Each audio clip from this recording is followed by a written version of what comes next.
Bonjour à tous, moi c'est Ben, je suis sûr que vous me reconnaissez, je suis ici dans le bureau, pour une fois je ne suis pas à l'atelier.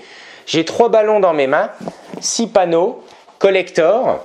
C'est un modèle qui est assez rare à trouver sur internet. Pourquoi je vous fais cette vidéo? Pour vous montrer la différence de rendu sur 3 ballons avec 3 cuirs différents qui sont pourtant traités de la même manière, tannés toujours végétalement, avec exactement la même recette de notre patine miel.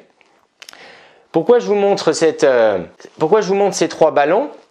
C'est tout simplement pour vous rassurer, puisqu'il y a des gens qui nous disent parfois le ballon que j'ai reçu n'est pas exactement de la même couleur que sur votre fiche article sur votre site internet. La première chose déjà, c'est de regarder la totalité des photos. Ne vous arrêtez pas à la première. Regardez l'ensemble des photos et vous verrez que les teintes évoluent légèrement. Ce modèle par exemple a été réalisé en hiver sur un cuir assez jeune, donc assez lisse. On ne retrouve pas encore les craquelures d'un cuir antique vintage. Donc là, on est sur la couleur miel, mais on est sur quelque chose d'encore assez qui va prendre vie, on va dire, les prochains mois, les prochaines années. Ici, regardez, on a 2 couleurs qui sont quand même différentes, 2 cuirs différents. Ce modèle, c'est celui que je viens de terminer. Donc vous voyez qu'il se rapproche vraiment du orange, donc c'est toujours la patine miel.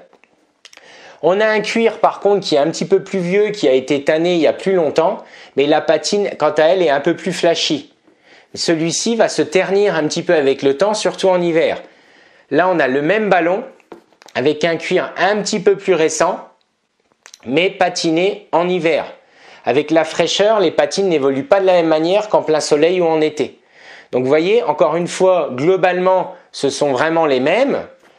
Je vais vous montrer des plans en macro à l'atelier, mais le rendu est légèrement différent. J'en profite, comme ça on est en vidéo, pas de tricherie, vous voyez vraiment, vous appréciez la patine à la lumière. Donc encore une fois, soyez pas inquiets.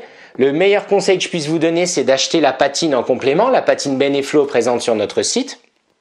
Et vous pouvez vous aussi rajouter une couche de temps en temps, et vous verrez que la finalité est la même après quelques mois. On retrouve vraiment le cachet que vous avez sur nos photos. Donc le seul moyen de retrouver l'effet waouh que vous avez sur notre site, sur nos photos, sur les réseaux sociaux, c'est de laisser vieillir votre cuir et de lui ajouter de temps en temps une petite couche de patine Ben & Flow. Voilà, je vous dis à bientôt. Si vous avez des questions, n'hésitez pas.